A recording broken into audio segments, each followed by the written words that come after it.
buying V-Bucks with debit card on Xbox is pretty easy thing to do. Today I'm going to teach you how you guys can buy V-Bucks with debit card on Xbox. So for that, as you guys can see, I'm at the Xbox page. Now here you have to add your payment method, add your debit card into the Xbox first.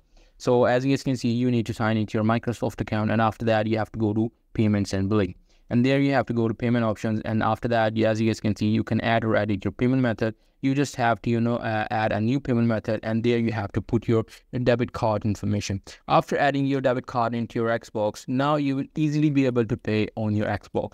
Now at the Fortnite, you simply have to go to the Vbucks section. You have to select any of the package of the Vbucks that you want to buy.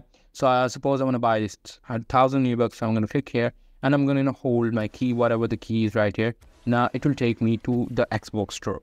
Now you will see an Xbox checkout page where you can pay using your debit card, and that debit card you have already added. So that's pretty much it. That's how you guys can do it. Hope you guys find this video helpful.